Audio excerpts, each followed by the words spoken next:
ہمارا بنا بنایا کام نہیں ہوتا تو ہمارا عقیدہ گڑبڑ ہو جاتا ہے. ہمارا عقیدہ اور حضرت علی کا عقیدہ اس سے مضبوط ہوتا گیا کہ بھائی ہمارا بنا بنایا کام اکارڈنگ ٹو مائی ول نہیں ہوا. اٹ مینس کہ control is somebody else. Somebody else is controlling every specific issue. کہ ہر سنگل ایشو کو کون کنٹرول کرتا ہے؟ اللہ تعالیٰ. تو میں نے تو پوری تدبیر کی تھی, کام نہیں ہوا. کیوں نہیں ہوا؟ اللہ نے نہیں چاہا. اور یہی بات ہے جو جماعت والے ڈالتے ہیں ذہن میں. اگرچہ ہمارے جماعت والوں کا بھی صحیح عقیدہ نہیں بنتا اس پر, لیکن ٹھیک ہے بار بار بات تکرار کی جائے کبھی تو ذہن میں جگہ پکڑ لیتے. اذا تکرر بات کو آپ ریپیٹ کرتے رہے برین واش ہو جاتا ہے, پھر برین واش ہو جاتا ہے. تو امام ترمذی نے ڈھیر سارے احادیث اس چیپٹر کے نیچے نقل کیے ہیں, ولا عدوى ولا طیرۃ ولا فال. اور حضور صلی والسلام نے فرمایا اگر بدفعلی کا کوئی اثر ہوتا, جب بدفعلی کا کوئی اثر ہوتا لکان فی المرأة والدار والفرس, تو حضور صلی والسلام نے فرمایا پھر زیادہ تر بدفعلی ہوتی بیوی میں, گھوڑے میں اور گھر میں. لیکن حضور صلی والسلام نے فرمایا کہ ہے نہیں کوئی میرے دین میں بدفعلی کا تصور. آپ کسی گھر میں گئے, اتفاق سے آپ بیمار ہو گئے, بیوی بیمار ہو گئی, بچہ بیمار ہو گیا, اب انہوں نے ویسے بھی بیمار ہونا تھا, ویسے یہ اس گھر کا اس میں کوئی عمل دخل نہیں. جب سے ہم اس گھر میں آئے ہیں تو بھائی یہ کہتا ہوں بات, اس گھر کا اس سے کیا تعلق ہے؟ جب سے میں نے یہ کار خریدی ہے, تو حضور صلی اللہ علیہ وسلم نے فرمایا کہ بدفعلی کا کوئی تصور میرے دین میں نہیں. اگر کچھ ہوتا بھی تو ان تین چیزوں میں, اگر ان میں نہیں تو پھر کسی اور چیز میں ہے ہی نہیں. مزے میں آ گئے تو بھائی مجا اللہ عدوى ولا طیرۃ ولا فال. اور دوسری حدیث میں فرمایا لا سفر ولا حامۃ ولا غدوہ. مشرکین مکہ میں ایک دوسرا طریقہ تھا, ایک دوسرا عقیدہ تھا ان کا, وہ یہ کہ اگر کسی کو قتل کیا جائے تو اس کے کھوپڑی سے ایک پرندہ نکل آتا ہے. کھوپڑی سے کیا تھا, اس کو کہتے ہیں ہامہ. کیا کہتے ہیں ہامہ؟ اصل میں اسکل کو کہتے ہیں ہامہ. کیوں کہتے ہیں اسکل کو؟ تو کہتے ہیں اسکل سے, اس مقتول کے اسکل سے ایک پرندہ نکل آتا ہے اور وہ ڈیمانڈ کرتا ہے قصاص کا, ڈیمانڈ کرتا ہے قصاص کا. وہ قاتل کے گھر میں آ کر قصاص کے لیے ڈیمانڈ کرتا رہتا ہے, قاتل کے گھر میں آ کر قصاص کے لیے ڈیمانڈ کرتا رہتا ہے. اس کو کہتے ہیں ہامہ. حضور صلی اللہ علیہ وسلم نے فرمایا میرے دین میں ہامہ کا بھی کوئی تصور نہیں. اور کچھ وہ آپ کے گرین پگڑی والے ہیں, وہ تو کہتے ہیں کہ ہر ایک آدمی کی جو روح ہے, وہ کہتے ہیں کہ ہر ایک آدمی کی جو روح ہے, ہاں, وہ جمعہ کی رات اور ہر مہینے کی 11ویں کی رات اور چیلم کی رات, اور جو ہوتے ہیں اچھی راتیں, حلوے والی راتیں, حلوے کی خصوصی راتیں ہوتی ہیں کہ حلوے والی راتوں میں, کنڈوں والی راتوں میں وہ سارے روح آ جاتے ہیں اور وہاں منڈیر پر بیٹھے رہتے ہیں. کہاں رہتے ہیں؟ منڈیر جانتے ہیں نا, پرانے زمانے میں اس کو منڈیر کہتے ہیں, ابھی تو اصطلاحات تبدیل ہو گئی. ہاں وہ بننے, تو وہ, اور ہمارے ہاں بنیرا کہتے ہیں, بنیرا. ہاں, تو بنیرا اور منڈیر پر وہ بیٹھا رہتا ہے اور وہ ڈیمانڈ کرتا ہے کہ آج مجھے حلوہ کا دل بہت چاہتا ہے, حلوہ بہت دل چاہتا ہے, اور کبھی زردہ دل چاہتا ہے, اور کبھی کچھ اور دل چاہتا ہے, اور کبھی کچھ اور دل چاہتا ہے. گرین پگڑی والا کا جو دل چاہے تو وہی روح اسی کا ڈیمانڈ کرتا رہتا ہے. اور 11ویں کی رات تو وہ سارے دودھ ہی دودھ چاہتے ہیں. لاہور میں پھر دودھ ملتا ہے نہیں ملتا ہے. گجر کہتے ہیں کہ اگر ہم نے دودھ اس رات فروخت کیا تو پھر بہن سے دودھ دینا بند کر دیں گے, بہن سے مر جائیں گے, اور دودھ دینا انا للہ و انا الیہ. لوگوں نے کیا دھندے بنائے ہیں اپنے لیے. کیوں بھائی ٹھیک ٹھاک کہتے ہیں کہ ہمیں ضرورت ہے بھائی دودھ لایا کریں. ہم آپ کے مولوی مسجد میں بیٹھے ہوئے ہیں, ہم کیا خاک کھائیں گے اور خاک پیئیں گے؟ مولوی کو دودھ پلائیں گے تو ٹھیک ٹھاک.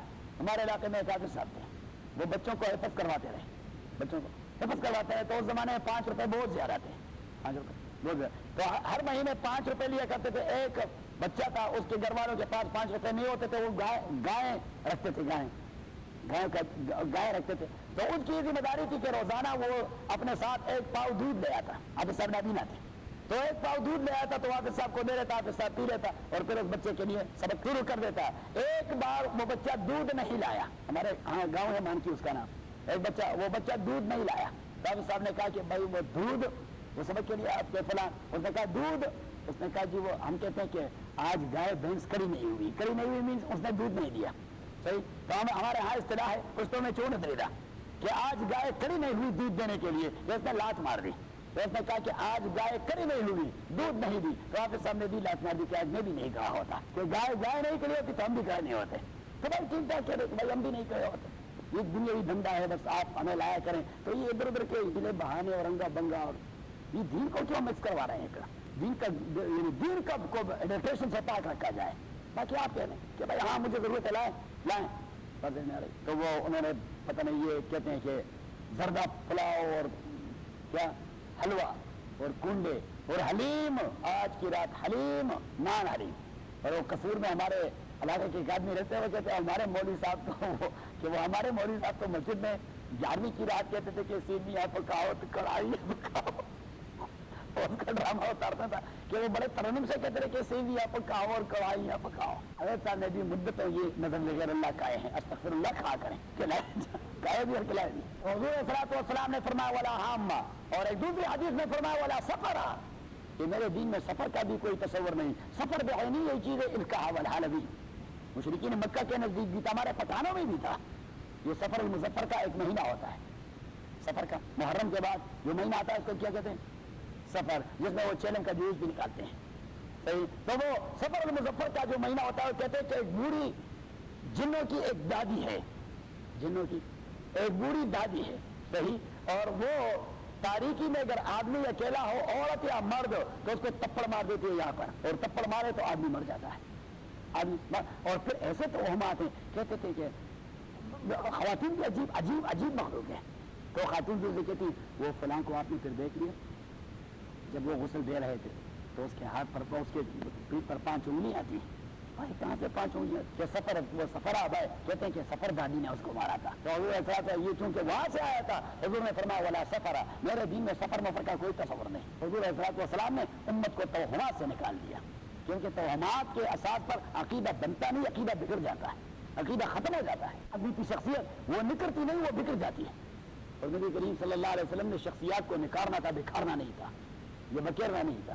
اس کو کہتے تطیر. قالوا انا تطیرنا بکم, انہوں نے کہہ دیا انا تطیرنا بکم, ہم بدفالی لیتے ہیں آپ کے سہارے, آپ کے ذریعہ سے, کہ آپ آئے ہیں تو ہمارے اوپر مصیبتیں ہی مصیبتیں آئی ہیں. لئن لم تنتهوا, اگر آپ لوگوں نے بس نہیں کیا, اگر آپ لوگوں نے اپنی یہ تقریر و بیانات بس نہیں کیے. لئن لم تنتهوا, اگر آپ لوگ منع نہ ہوئے, لنرجمنکم, تو ہم آپ کو پتھر ماریں گے, ولیمسنکم منا عذاب علیم, اور آپ کو پہنچ جائے گا ہمارے جانب سے بہت دردناک سزا, ہم آپ کو بڑی تکلیف دہ عذاب دے دیں گے اگر آپ لوگوں نے بس نہیں کیا. قالوا طائرکم معکم, انہوں نے کہہ دیا طائرکم معکم, کہ آپ لوگوں کی بدفعلی معکم, یہ آپ کی اپنی بدفعلی ہمارے ساتھ اس کا کوئی تعلق نہیں.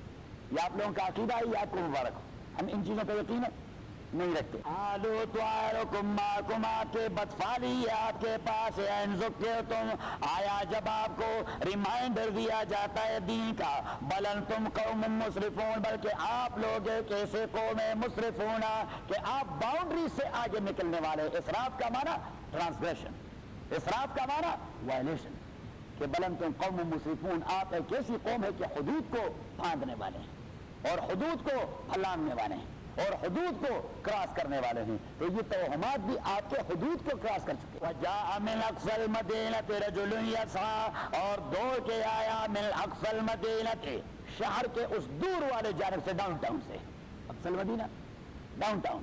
وجاء من اقصى المدینة, اور آ گیا من اقصى المدینة ڈاؤن ٹاؤن سے, رجل ایک آدمی, یسعى وہ دوڑ لگا رہا تھا, دوڑ کے آ رہا تھا. اس کو پتہ لگ گیا کہ کچھ اللہ والے آئے ہیں اور وہ اللہ کی بات کر رہے ہیں, اور اس کو اس قوم کا مزاج معلوم تھا کہ انہوں نے تو اللہ والوں کا جینا دوبر کیا ہوگا, تو وہ دوڑ کے آ رہا تھا. قال یا قوم, اس نے کہہ دیا یا قوم, او میری قوم, اتبعوا المرسلین, آپ فالو کریں ان قاصدوں کو, ان کی اتباع کرو.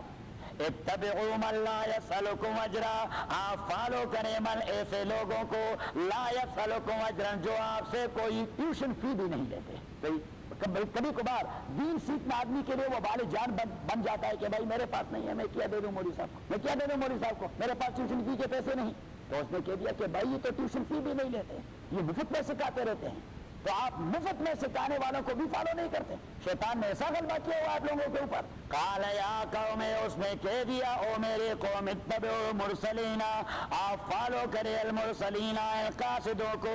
اتبعوا من لا يسألكم, آپ فالو کریں من لا يسألكم اجرا, ایسے لوگوں کو جو آپ سے نہیں چاہتے اجرا کوئی بدلہ. وهم مهتدون, اور وہ لوگ خود ہدایت یافتہ ہیں, خود ہدایت کے راستے پر جا رہے ہیں, آپ سے کوئی ڈیمانڈ بھی نہیں کر رہے, تو اس کو فالو کریں گے تو آپ کو بھی ہدایت مل جائے گی, آپ کو بھی ہدایت. ایک تو یہ کہ ان کی ذاتی صفت یہ ہے کہ وہ ہدایت پر ہیں, وہ ہدایت پر ہیں, اور آپ کے ساتھ آپ کے کوئی اوبال نہیں, کیونکہ وہ آپ سے پیسے بھی نہیں مانگتے.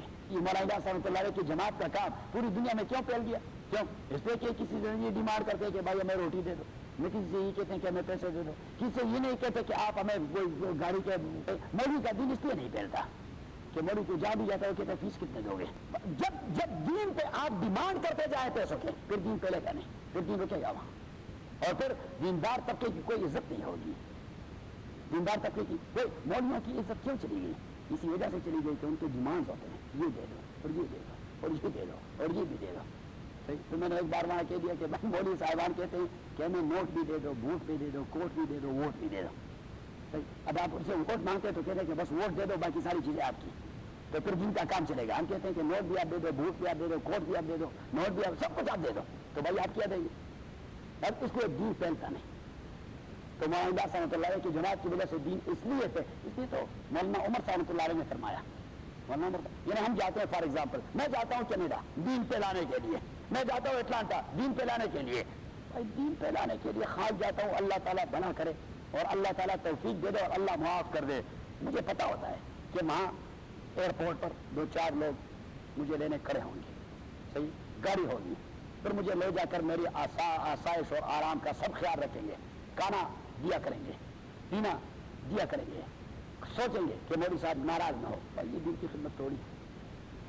اب جماعت والے جہاں بھی جاتے ہیں انہیں پتا ہوتا ہے, پتہ نہیں کوئی بستر اٹھا کر باہر پھینک گے اور کوئی تپڑ بھی لگا دے. بھائی یہ تو آپ لوگوں نے تنگ کر دیا, تو آپ لوگوں نے تنگ کر دیا ہے. ان ساری چیزوں کو فیس کر دیتے, that is the proper way of انبیاء علیہم الصلوات و تسلیمات.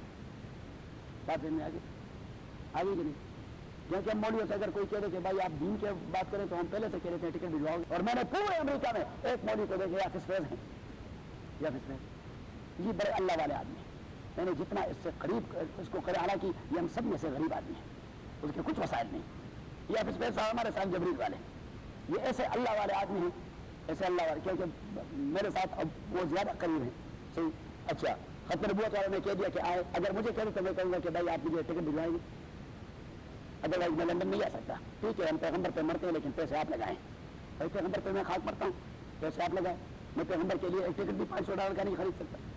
تو یہ کہاں کا ایمان ہے اور یہ کہاں کا دین ہے؟ صحیح. اور پھر صرف یہ نہیں, وہ اپنا ٹکٹ لے کے چلا دیجیے. وہاں پہ ہمارے مولانا صاحب اللہ علیہ, اس کے وہ جو شہید ہو گئے, اس کے بچے کو پیسے بھی دے دیے, وہ نہیں لے رہے تھے. اس نے کہا کہ بھائی آپ لے لیں. اچھا, یہاں جو آ گئے, یہاں جو واپس آ گئے, اس نے کہا میں نے کچھ پیسے بچائے ہیں, میں آپ کو دے دیتا ہوں, آپ کچھ غریبوں کو دے دیں. میں نے کہا بھائی آپ صاحب آپ دے دیں. میں کہا نہیں بھائی آپ دے دیں. تو یہ کچھ لوگ ہوتے ہیں جنہیں اللہ تعالیٰ دل دیا کرتا ہے. تو ہم تو صرف اسی پہ لگے ہوتے ہیں کہ بھائی کس طرح جمع کریں گے. کہ نشان آپ بھی دے دیں راشد صاحب, کچھ اگر آپ کی بس میں چلے تو ہمارے جیب میں ڈالتے رہیں. اور تبسم, آپ تو کبھی یہ کام کرتے نہیں, آپ بھی کبھی کبھار نکالا کریں اور ہمارے جیب میں ڈالتے رہیں. بھائی ہم کب کریں گے یہ کام؟ تو جب تک مولوی کا ذہن یہ نہیں بنے گا کہ میں اپنا لگاؤں گا. صحیح, ٹھیک ہے, فار ایگزامپل میں 1000 روپے تنخواہ لے لیتا ہوں, صحیح, تو اس میں کم از کم 100 روپے تو میں دین کے لیے لگاؤں. نہیں, میں تو یہ چاہتا ہوں کہ بھائی 1000 1200 تک کب پہنچے گا اور یہ 1200 1500 تک کب پہنچے گا. ایسا دین آئے گا نہیں. تو کوئی مولانا عمر صاحب اللہ علیہ نے فرمایا کہ بھائی جب تک علماء یہ کام نہیں کریں کہ میں اپنا پیسہ لگاؤں گا. اب اپنے پیسے کا یہ مقصد نہیں میں ملین لگا سکتا ہوں, میرے پاس نہیں ہے. میں 1 لاکھ لگا سکتا ہوں, میرے پاس نہیں ہے. میں 10,000 لگا سکتا ہوں, میرے پاس نہیں ہے. لیکن میں 50 روپے تو لگا سکتا ہوں. یہ صرف میں مولویوں کو نہیں کہتا, آپ سے بھی کہتا ہوں. کیونکہ ہر ایک مسلمان جب یہ کہے کہ میں نے اپنے جیب سے دین کے لیے لگانا ہے تو پھر دین عام ہوگا. نہیں ہم کہتے ہیں کہ دین مفت میں عام ہو جائے. اور یہ دیکھیں قرآن کریم جب بھی پیغمبر کا ذکر کرتا ہے تو کہتے ہیں لا یسألکم اجرا. یہ تو کوئی مزدوری نہیں مانگتا, لا یسألکم اجرا, روٹی نہیں مانگتا, یہ کپڑا نہیں مانگتا, یہ پیسے نہیں مانگتا, کچھ نہیں مانگتا. یہ صرف آپ کو دین کی بات کرتا ہے. اس کو ذرا سنا کریں. اللہ تعالیٰ ہمیں مانگنے سے بچائے. حضور علیہ الصلوۃ والسلام, یہی تو میں کہتا ہوں, میں تو ہمیشہ دعا کرتا ہوں لیکن پتہ نہیں میری دعا اللہ کب قبول کرے گا کہ خداوندہ الید العلیٰ خیر من الید السفلیٰ, خداوندہ ہمیں یہ لینے والے ہاتھ سے ختم کر دیں, ہمارا ہاتھ لینے والا نہ ہو, ہمیں دینے والا بنا. اور جب مولوی دے گا تو پھر دین عام ہوگا. مولوی دے گا تو دین نہیں عام ہوگا. مولوی کی عزت بنتی ہے, وہاں کچھ نہیں بنتی. مولوی کو دیں گے لوگ تو کیا عزت خاص بنے گی, چاہے وہ 5 روپے دے یا 10 روپے دے. اور مولوی مانگے تو خاص عزت بنے گی, نہیں بنے گی. کبھی تعالیٰ ہمیں دینے والا بنا دے. آپ سب کہیں آمین. سارے علماء دینے والے بن جائیں. اللہ تعالیٰ ان کے لیے اسباب خیر پیدا فرمائے کہ وہ ان چیزوں میں رک جائے. کہ بس ہماری نظریں لگی رہتی ہیں کہ بھائی کون جیب میں ہاتھ ڈالے گا. نشان آپ آج پھر قریب آ جائیں گے میرے جیب میں کچھ ڈالنے کے لیے. جب تک یہ تصور ذہن سے نکلتا نہیں کبھی تک کام نہیں بنے گا. تو اللہ تعالیٰ ہمیں ان خدشات سے نکال دے, ان مصیبتوں سے ہمیں نکال دے. مجھے تو خدا کی قسم میرا ضمیر مجھے جھنجھوڑتا رہتا ہے. میں کیا کرتے ہیں کون سی دین کی ہم خدمت کر رہے ہیں؟ اب میں یہاں بیٹھا ہوں دین کی خدمت ہو رہی ہے، مجھے یہاں مسجد والے تنخواہ دیتے ہیں اور بس تنخواہ کے لیے اگر آج تنخواہ بند ہو گئی تو میں نے بھی اللہ خیر صلی اللہ سے ذرا زیادہ مراد مجھے مل گئے فیسلٹیز، تو چلو بھائی جنرل آئل والے پر بعد میں چلے جائیں، پھر میں نے کہیں اور جانا ہے۔ اللہ تعالیٰ اخلاص نصیب فرمائے۔ ویسے اخلاص کی سوئی ٹکتی نہیں ایک جگہ پہ، اخلاص کی سوئی ٹکتی، ہم ویسے ہیلے بہانے ڈھونڈ رہے ہیں۔ میں گیا 2 دن وہاں گزارے اور 4 بیانات دے دیے، کس لیے دے دی؟ کس لیے؟ بس صرف وہ اللہ کے سامنے کچھ ہیلے بہانے ڈھونڈ رہے ہیں کہ خدا بندہ یا تو مجھے کوئی پیسہ نہیں دے رہا تھا، میں نے خود ہی ڈرائیو کر دیا، خدا بندہ اپنے پیسے میں نے لگا دیے، وہ اس میں گاڑی میں اپنا تیل ڈال دیا، خدا بندہ یہ آپ کے لیے کچھ میں بیان کر رہا ہوں، اگر آپ قبول فرمائے اور میرا چھٹکارا ہو جائے، تو یہ کہتے ہیں ہیلے بہانے۔ ورنہ اللہ تعالیٰ ٹھیک ٹھاک جانتا ہے کہ مخلوق صاحب میں آپ کو جانتا ہوں، آپ یہاں جو لڑائی اور اسٹارٹر میں بھی بیان کرتے ہیں کچھ پوزیشن بنانے کے لیے کہ کچھ پوزیشن بن جائے، لوگ سلام تو کرتے رہتے ہیں، ہم بھی ہمارا تقاضا ہوتا ہے لوگوں سے کہ بھائی ہم جو لگے رہتے ہیں بار بار، تو جیسے ہی ہم آ جائے تو اسٹینڈ اور پھر سے کئی چیزیں جو ہیں اس کا دین سے کوئی تعلق نہیں، انما الاعمال بالنیات، اور یہ جو نیت والی سوئی ہے صحیح جگہ پہ ٹکتی نہیں، اتنا مشکل کام ہے یہ نیت کی سوئی صحیح جگہ۔ تبھی تو نبی کریم صلی اللہ علیہ وسلم نے فرمایا کہ الناس کلهم ہلکا، لوگ سارے ہلاکت میں الا المسلمون، مسلمان ہلاکت سے بچے ہوئے ہیں، والمسلمون كلهم هلكا الا العالمون، مسلمان ہلاکت میں ہیں علماء بچے ہوئے ہیں، والعالمون كلهم هلكا الا العاملون، علماء سارے ہلاکت میں ہیں عمل کرنے والے بچے ہوئے ہیں، والعاملون كلهم هلكا الا المخلصون، عمل کرنے والے بھی ہلاکت میں ہیں، اخلاص والے جن کی نیتیں خالص ہیں تو وہ بچے ہوئے ہیں۔ اور فرمایا والمخلصون علی خطر عظیم، اب نیت کی اخلاص کتنی ہوگی؟ نبی کریم صلی اللہ علیہ وسلم نے فرعون کے لیے بھی بڑے خطرناک مناظر ہیں، ان کے لیے بھی حضور بات کرتے ہیں کہ والمخلصون علی خطر عظیم۔ اللہ تعالیٰ سارے مسلمانوں کو اور بالخصوص علماء کو مخلص بنا دے، علماء مخلص بنیں گے تو یہ مولانا ابوالحسن صاحب ندوی رحمۃ اللہ علیہ، اس کو 3 جگہوں سے بین الاقوامی ایوارڈ مل گئے، اس خدا کے بندے نے اس کا 1 پیسہ اپنے گھر میں نہیں کھلایا، 1 پیسہ 50% تینوں ایوارڈ کے افغان مجاہدین کے جہاد میں بھجوا دیا، اور 50% تینوں ایوارڈ کے وہ مدارس میں تقسیم۔ ہمارے شیخ تھے مولانا عبدالعزیز رحمۃ اللہ علیہ، اتنے بڑے جاگیردار تھے اپنے علاقے کے، سارا جاگیر فروخت کر کے طلباء کو کھلاتے۔ اللہ تعالیٰ مسلمانوں کو انصار کا جذبہ دے، اللہ سے ہونے کا یقین اور پھر مخلوق سے نہ ہونے کا۔ یہ مجھے بڑی خوشی ہوئی، مولانا یوسف صاحب پالن پوری آئے، اس نے بیان دے دیا، تو اس کے متعلق مجھے بتایا گیا کہ مولانا یوسف صاحب کا بہت بڑا کاروبار ہے انڈیا میں، اچھا کاروبار ڈیولپ کیا، اور اس کے یعنی یہ صرف یہ نہیں کہ خود اپنے اسفار اپنے جیب سے کرتے ہیں، بہت سارے علماء کے ٹکٹ کی ذمہ داریاں ہیں مولانا یوسف صاحب اپنے آپ سے پورا کرتے ہیں۔ یہ ہمارے ہیں ختم نبوت کے مفتی جمیل خان صاحب، پاکستان میں ان کے اسکولوں کا ایک بہت بڑا چین ہے، اقرا پبلک اسکول، بہت بڑا چین ہے، اور وہ جتنے پیسے بھی کماتے ہیں نبی کریم صلی اللہ علیہ وسلم کے ناموس کے لیے لگاتے رہتے ہیں، ختم نبوت کے لیے پوری دنیا میں لگے رہتے ہیں۔ ہم کہتے ہیں خداوند ہمیں بھی کوئی راستہ دکھائے کہ ہم بھی لگانے والے بن جائیں، دین کے نام پہ جو پیسہ آتا ہے چاہے آپ نے ڈیمانڈ کیا ہو یا نہ کیا ہو، ضمیر وہاں پیچھے سے جوڑتا ہے، وہاں پیچھے سے جوڑتا ہے۔ صحابہ کرام کو تو کھانے کے ساتھ سرکہ بھی مل جاتا تو وہ دوڑ کے آتے حضور پاک کے پاس کہ اللہ کے نبی ہمارے اعمال کا اجر نہ ہو کہیں دنیا میں نہ مل رہا ہو، آخرت میں محروم ہو جائیں گے۔ اللہ ہمیں دینے والا بنا دے، اللہ تعالیٰ ہمیں دینے والا بنا دے، اللہ تعالیٰ ہمیں دینے والا بنا دے۔ خداوند ہمیں لینے سے فارغ کر دے، ہمیں لینے سے فارغ کر دے، ہمیں لینے سے فارغ کر دے۔ ضمیر پر بوجھ ہوتا ہے، مجھے تو اب اتنا ٹینشن ہوتا ہے کہ میرے شیخ مولانا فضل علیہ صاحب رحمت برکاتہ وہ بار بار مانگتے رہے، دارالمقانی میں استاد الحدیث تھے، تو فرمایا کرتے تھے، حالانکہ دارالعلوم میں اس سے تنخواہ ملتی تھی 1200 روپے، کتنے روپے؟ جس کے میزن 1200 روپے آج سے 10-15 سال پہلے 1200 روپے۔ تو جب میں اس کے پاس بیٹھا وہ کہتے دعا کریں گے اللہ تعالیٰ ہمیں کچھ ایسے اسباب دیں کہ ہم کچھ لوگوں کو دے سکے۔ یہ کیا ہے؟ یہ تو لوگوں کے یہ صدقات اور لینا اچھا نہیں ہوتا، وہ اس طرح کرتے بڑے بزرگ آدمی کہ یہ لینا یہ لوگوں کے صدقات لینے اور جھیل میں ڈالنے اچھا نہیں ہوتا۔ تو اللہ کریم نے کر دیا، اس کے 2 بچے وہ پروفیسر بن گئے اور بڑا اچھا کما رہے ہیں، بس شیخ مفت میں طالبان کو پڑھا رہے ہیں اور اپنے جیب سے کچھ دیتے رہتے ہیں بچے۔ بتیجا ہمارے وہ دارالعلوم زکریا کا شیخ الحدیث ہے مولانا مفتی رضا الحق صاحب، وہاں پہ جنوبی افریقہ سے اتنے ڈھیر سارے پیسے وہ بھجواتے رہتے ہیں وہاں سارے طلباء کو، اس کے والد صاحب اور چچا صاحب دیتے رہتے ہیں۔ میں نے کہا کہ حضرت آپ کی تو اللہ نے سن لیا، اب ہمارا کب سنے گا ہمیں پتہ نہیں، اب موت سے پہلے سن لے گا انشاءاللہ۔ نہیں ہے نا امید، میں نے اپنے بچوں سے کہہ دیا، میں نے کہا کہ مولوی نہیں کرنا صحیح اور میں نے کہا اگر آپ نے بھی صدقات کے لیے بیٹھا رہنا ہے تو مولوی نہ بنے تو اچھی بات ہے. میں نے کہا بس مسلمان بنے اور کمائیں اور اتنا کمائیں کہ لوگوں کو دے دیں, یہ سب سے اچھی بات ہے. اللہ ہمیں دے دے, اتنا دے دے کہ دونوں ہاتھ سے آدمی لوٹائے, اچھا ہوتا ہے. اچھا من اقصى المدینۃ رجل یسعی, میرا گلا بھی اس لیے بیٹھا ہوا ہے کہ میں جیسے ہی پہنچا تو بیان دے دیا, دوسرے دن پھر رات کو بیان دے دیا, 1 گھنٹہ عربوں کو اور 1 گھنٹہ پھر حکیموں کو عجموں کو. کل پھر عصر کے بعد مغرب تک پورا 2.25 گھنٹے بیان دے دیا عجموں کو, اور عشاء کے بعد پھر بیان دے دیا 1 گھنٹہ 10 منٹ عربوں کو.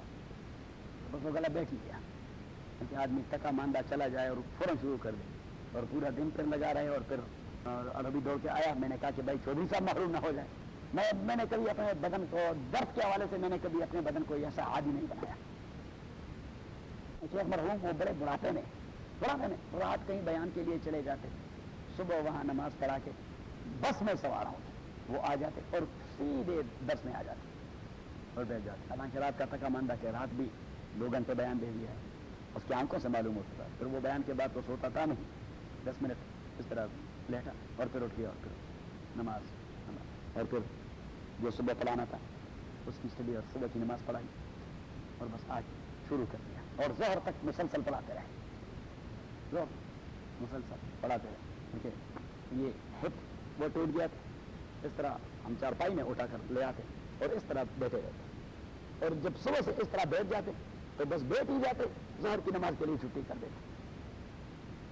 ہوتے تھے اللہ والے, اور کہتے تھے کہ موت اس حالت میں آ جائے کہ دین پڑھاتے رہے. کہ حضور نے فرمایا کہ جس کیفیت میں موت آ جاتی ہے قبر میں وہی نقشہ پیش کیا جاتا ہے. تو اس نے کہا کہ اس نقشے میں قبر میں رہیں کہ پڑھتے پڑھاتے رہیں تو خوش رہیں گے. کہا ہمیں بھی موت ایسے حالت میں آنی چاہیے کہ دین کی خدمت میں لگے ہو. جاء من اقصى المدینۃ رجل یسعی, گیا ڈاؤن ٹاؤن سے رجل, ایک آدمی یسعی وہ دوڑ کے آ رہا تھا. قال یا قوم, اس نے کہہ دیا او میرے قوم, اتبعوا المرسلین, آپ فالو کرے المرسلین, بھجوائے ہوئے لوگوں کو, ان قاصدوں کو. اتبعوا من لا يسألكم اجرا, آپ فالو کریں من لا يسألكم اجرا, ایسے اشخاص کو یا ایسے شخص کو جو نہیں مانگتے آپ سے اجرا, مزدوری, چندہ نہیں مانگتے.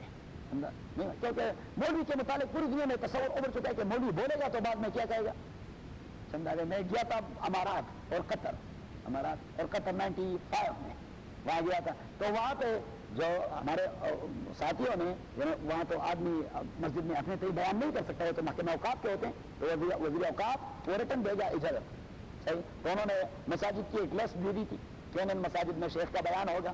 تو وہ میں نے بطور ریکارڈ اپنے پاس رکھا ہوا ہے کہ انہوں نے جو اجازت نامہ لکھا تھا, انہوں نے کہا کہ تسمح وزارت الشؤون الاسلامیہ والاوقاف بامارات قطر او بالامارات العربیہ المتحدہ للشيخ القاضي فضل الله الباكستاني ان يلقي محاضراته في مسجد كذا وكذا وكذا وكذا, سارے مسائل کا بیان, بالشرط الا يجمع التبرعات لا اثناء المحاضره ولا بعدها ولا قبلها.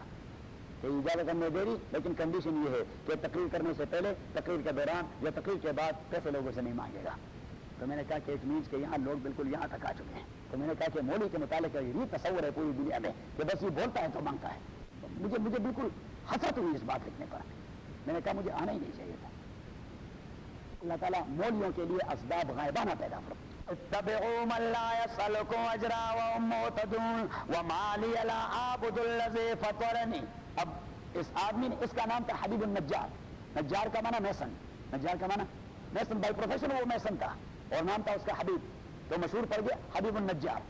تو یہ حبیب النجار تھا جس نے لوگوں سے یہ بات کہی. تو انہوں نے کہہ دیا اچھا تو آپ ان لوگوں کے ساتھی ہیں, آپ بھی وہی کام کرتے ہیں جو یہ لوگ کرتے ہیں.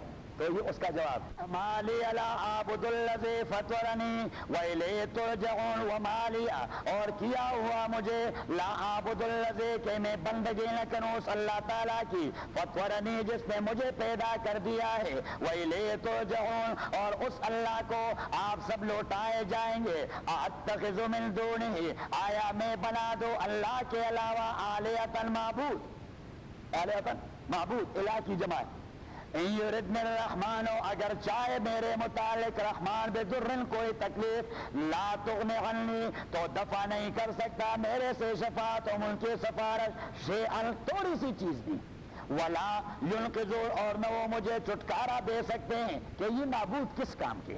اگر پروردگار مجھے کوئی تکلیف پہنچائے تو یہ تو نہ پروردگار کے سامنے میری سفارش کر سکتے ہیں اور نہ خود مجھے چھڑا سکتے ہیں، یعنی نہ خود ان میں یہ قوت ہے کہ پروردگار سے مجھے چھڑائے، اور نہ یہ اتنے معزز ہے اللہ کے نظر میں کہ اس کو پریزنٹ کرے کوئی درخواست اور وہ مان لے، تو میں پھر کیا ان کی بات؟ انی اذا لفی ضلال مبین، اور میں تو اسی وقت کلیئر کٹ گمراہی میں ہوگا۔ انی آؤں گا، انی آمنت بربکم، تحقیق میں ایمان لا چکا ہوں بربکم آپ کے پروردگار پہ، فاسمعونی تو آپ مجھے سنیں، میری بات کو سنیں، فاسمعونی آپ مجھے سنیں، میری بات کو سنیں، تو یہ بات مان لیں۔ تو اب لوگوں نے حلہ بول دیا اور حضرت حبیب النجار رضی اللہ تعالیٰ عنہ کو شہید کر دیا۔ قیل ادخل الجنہ، قیلا کہا گیا اس کو ادخل الجنہ، داخل ہو جاؤ جنت میں۔ اب یہ جو اس قسم کے معاملات آتے ہیں آخرت سے پہلے جنت میں داخل ہو جاؤ، حدیث میں آیا ہے، نبی کریم صلی اللہ علیہ وسلم فرماتے ہیں کہ قبر میں جب آدمی کو مقبور کیا جاتا ہے، اور قبر کا معنی عالم برزخ، چاہے وہ سمندر کے تہ میں ہو، چاہے وہ کسی حیوان کے پیٹ میں ہو، چاہے وہ کسی بھی شکل میں، لیکن موت کے بعد جو حالت آتی ہے اس کو کہتے ہیں قبر، کیا کہتے ہیں اس کو؟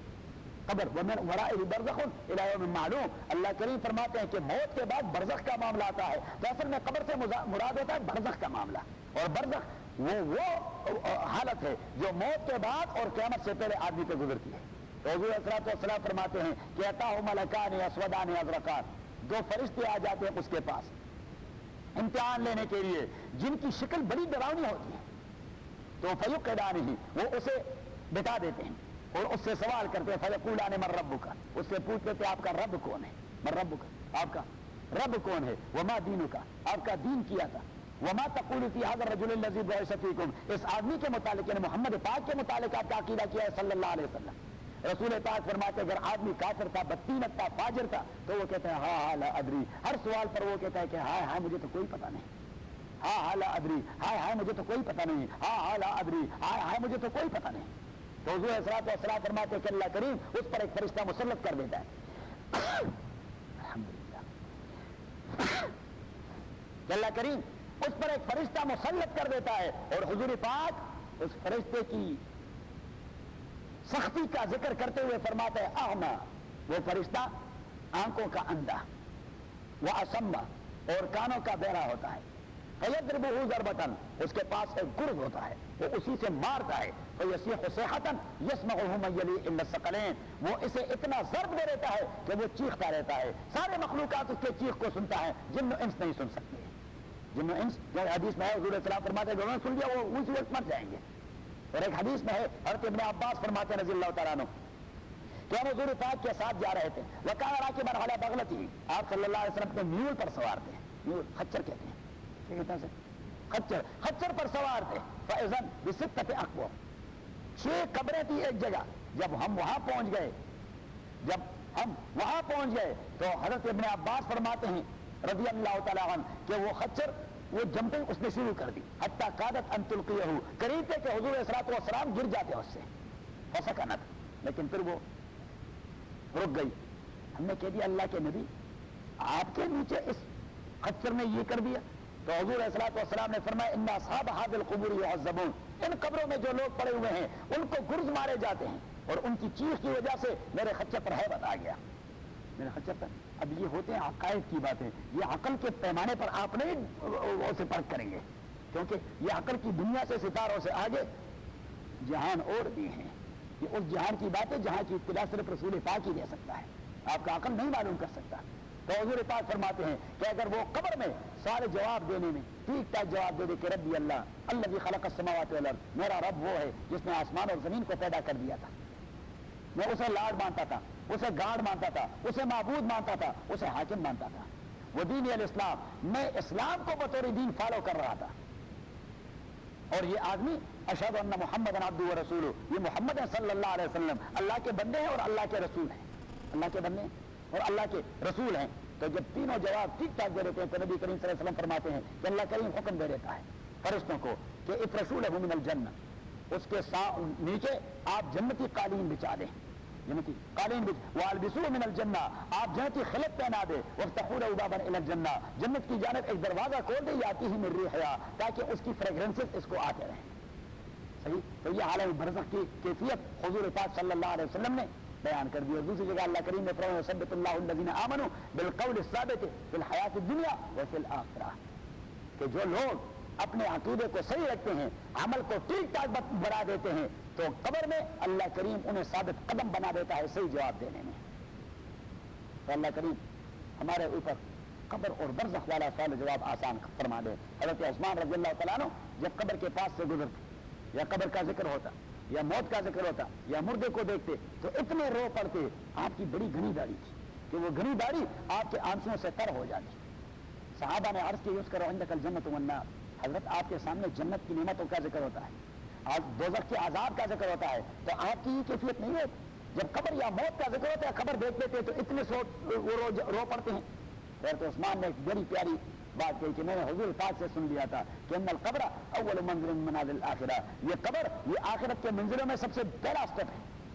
اگر یہ آسان ہو گیا تو آبادہ ایسر میں ہو، بعد میں اسٹیپ پھر مشکل نہیں ہوتے، وہ آسان ہوتے ہیں. اور یہاں پہ مار پڑ گئی تو دی فرسٹ امپریشن یہاں پہ مار پڑی تو بس مار ہی مار ہوگی. آگے آگے دیکھیے ہوتا ہے کیا، یہ تو ابتدائی شہر ہوتا ہے کیا، اور آگے آگے دیکھیے ہوتا ہے کیا. اور یہاں پہ کامیابی تو پھر نیکسٹ ان فیوچر دکھ کر دیا، پھر کوئی مشکل ہے نہیں. تو اللہ کریم قبر کا مرحلہ آسان بنا دے، اللہ کریم قبر کا مرحلہ آسان بنا دے، اللہ تعالیٰ قبر کا مرحلہ آسان بنا دے. وہ آسان بنے گا تو آگے والے پھر ہیں ہی آسان.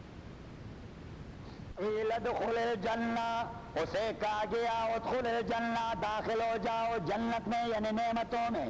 قال یا لیت قومی، قال وہ زبان حال سے کہتا لگا، زبان حال سے کہنے لگا. ایک ہوتی ہے زبان قال، یہ بولنے والی زبان، ایک زبان حال جسے کہتے ہیں کہ امپلائڈ بھی اس کا مقصد یہی تھا.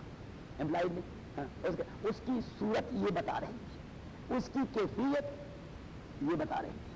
صحیح. تو یہ جو بات آ رہی ہے لسان حال یعنی کیفیت یہ بتا رہا تھا. یا لیت قومی، اس نے کہہ دیا زبان حال سے یا لیت قومی، کاش کہ میرے قوم یعلمون، وہ جان لیتے بما غفر لی ربی، وہ اسباب جس کے اساس پر میرے پروردگار نے میرے بخشش کر دی. وجعلنی من المکرمین، اور مجھے بنا دیا معززین میں سے. وما انزلنا علی قومہ من بعدہ من جند من السماء، وما انزلنا، میں نازل نہیں کیا علی قومہ حبیب النجار کے قوم پر من بعد، اس کے بعد من جند من السماء، کوئی بڑا لشکر فرشتوں کا آسمان سے، کہ ان کو ہلاک کرنے کے لیے ہمیں کوئی ضرورت نہیں تھی کہ 1000 فرشتے بھجوا دیں، بس ایک ہی جبریل امین کا لو الٹیٹیوڈ پرواز کافی ہوتا ہے. اللہ کریم فرماتے ہیں جب وہ قوم کو تباہ کرتے ہیں تو ان کو تباہ کرنے کے لیے 1000 فوج نہیں بھجواتے، بس ایک ہی فرشتہ بھجوا دیتے ہیں کہ ان کا بیڑا پار نہ کرو، غرق کر دو. اللہ کریم فرماتے ہیں کہ قوموں کو غرق کروانے میں تو ہمیں کوئی تکلیف نہیں ہوتی، کیونکہ ہم نے کون سی آرمی ارینج کرنی ہے کہ بھائی فلاں قوم کے ساتھ لڑنے جا رہے ہیں. اللہ کریم فرماتے حبیب النجار کا قوم بڑا باغی تھا، لیکن ان کو ہلاک کرنے کے لیے مجھے کوئی بڑی لشکر بھجوانے کی ضرورت نہیں پڑی. وما انزلنا علی قومہ، اور ہم نے نازل نہیں کیا اس کے قوم پہ من بعد، اس کے بعد من جند من السماء، کوئی بڑا لشکر آسمان سے. وما کننا منزلین، اور ہم لشکر نازل کرنے والے نہیں. ایسے لوگوں کی خبر دینے کے لیے ہم لشکر نازل کرنے والے نہیں، ہم فوج نہیں نازل کرتے. ان کانت الا صیحۃ واحدۃ، یہ نہیں تھا الا صیحۃ واحدۃ، مگر ایک تیز آواز. تو وہ تیز آواز تھی جبریل امین کی، جبریل امین کی وہ تیز آواز جو لو الٹیٹیوڈ پر. حضور الصلوۃ والسلام نے فرمایا فیضوں قد صد ما بین المشرق والمغرب، کہ سارے ہرائزن پر جبریل امین کا بدن پھیلا ہوا تھا. ولو 600 جناح، اور اس کے 600 پر تھے. کتنے تھے؟ 600 پر، اور پوری فضا وہ جبریل امین کے بدن سے ڈکی ہوئی تھی. تو اب جب وہ اپنی باڈی سے اور 600 پروں سے لو الٹیٹیوڈ پرواز کر دیں، کیا کہتے ہیں اسے؟ Super sonic. تو وہ تو سپر سونک ساؤنڈ ہے، وہ تو کان کے پردے پھٹ جاتے ہیں اور دل وہ پھٹ جاتے ہیں. تو جبریل امین کے ایک لو الٹیٹیوڈ پرواز سے ساروں کے دل پھٹ جاتے ہیں. انکانت، اور یہی بات تھی ابن سوریہ ایک یہودی کے حضور پاک صلی اللہ علیہ وسلم کے پاس آئے کہ دیکھیے یہ تو بتائیں آپ کے پاس وحی کون لاتا ہے. حضور نے فرمایا بھائی یہ بھی کوئی پوچھنے والی بات ہے، آپ ہماری کتاب ہے، آپ نہیں جانتے پیغمبر کے پاس وحی. جبریل لے جاتا ہے، کوئی دوسرے فرشتے کی ذمہ داری نہیں ہوتی، جبریل کی ذمہ داری ہوتی ہے. تو ابن سوریا نے کہہ دیا وَلَوْ كَانَ مِيكَائِيلُ لَآمَنَّا، اگر آپ کے پاس وہی لانے والے میکائیل ہوتے تو ہم ایمان لے آتے. تو اس نے کہا جبریل پہ کیا وٹ از رانگ وتھ جبریل؟ اس نے کہا نہیں تو قوموں کا بیڑا غرق کر دیا ہے، اس کا تو اور کوئی کام نہیں، بس لو الٹیچیوڈ پر پرواز کر جاتا ہے اور لاکھوں کو بیڑا غرق کر دیتا ہے کہ اس نے تو ہمارے آبا و اجداد کا بیڑا غرق کر دیا، اس سے تو ہماری دشمنی ہے. یہ پیغام لاتا ہے تو ہم ماننے کے لیے تیار نہیں.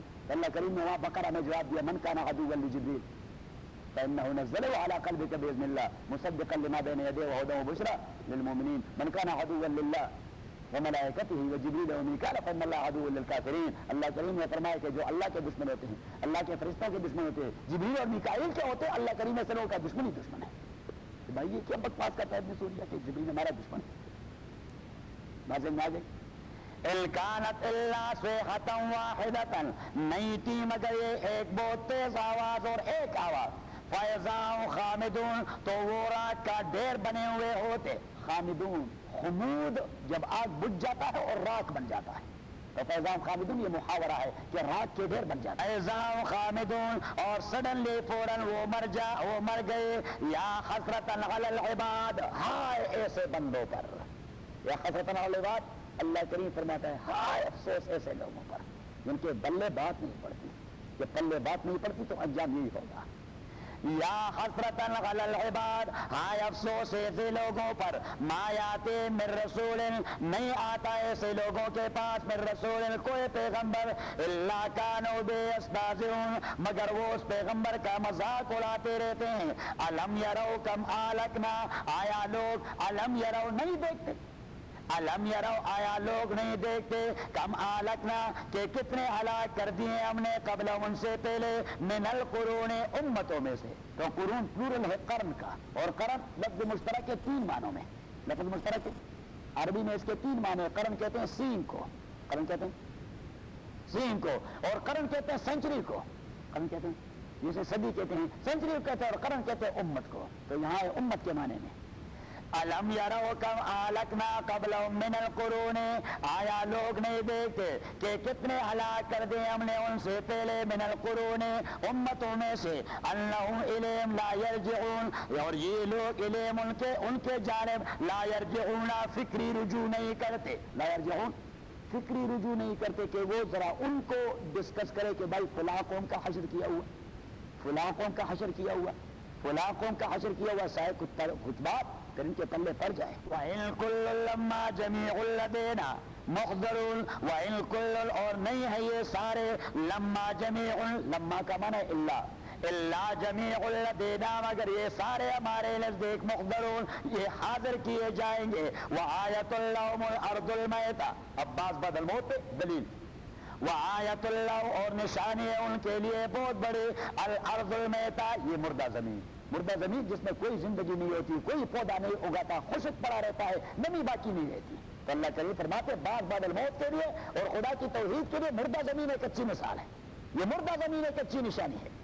وآیت لہم الارض المیتہ اور بڑی نشانی ہے ان کے لیے الارض المیتہ یہ مردہ زمین. احیینا ہم نے زندہ کر دیا ہے اس کو پانی کے ذریعے اور اگانے کے ذریعے. وَأَخْرَجْنَا مِنْهَا حَبًّا اور نکال دیا ہم نے زمین سے حبًّا دانا. فَمِنْهُ يَأْكُلُونَ حبًّا یہ تو ایک دانے کو بھی کہتے ہیں، حبًّا کا معنی گرین بھی ہوتا ہے.